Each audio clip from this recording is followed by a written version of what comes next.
Hello, and in this video, I'm briefly going to speak about what is wrong with each Balkan country. So this is just going to kind of skim over each issue. Of course, these are all much deeper issues, and if you really want to learn about them, you should go deeply. But I'm just going to give a brief overview of the main issues with each and every Balkan country. I'm not including Hungary and Moldova. They're not Balkan. I've seen some maps including this Balkan, but I'm not including them. First up is Romania.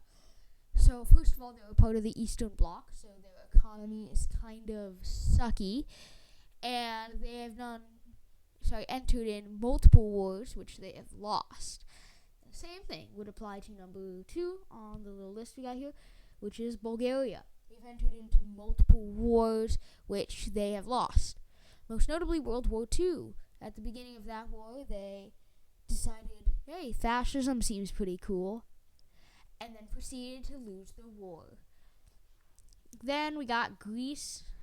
Greece is a bit petty, most notably when Macedonia, or now North Macedonia, was originally called Macedonia, and they got really, really mad about that for a name.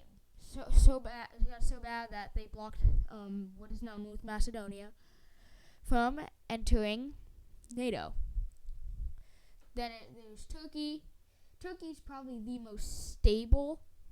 I mean, of course, there's still problems with it, as there's problems with every country. But,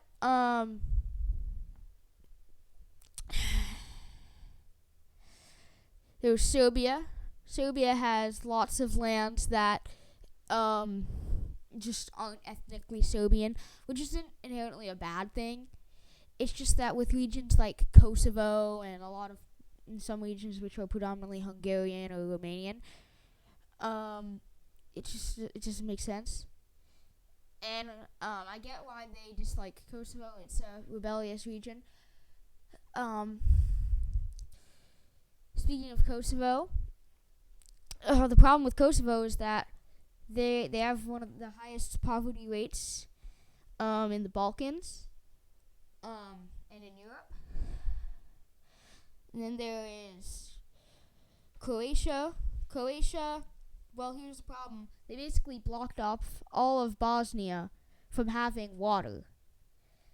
So the problem with Bosnia is not that they have barely any coastline, which is true, but also because following the Yugoslav wars, they still have some leftover landmines. Not to mention the incredible turbulence with the Bosnian wars and things like that. Then we have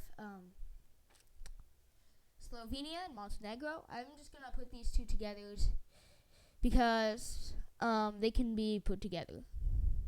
The problem with them is that they're basically asleep. They don't do much.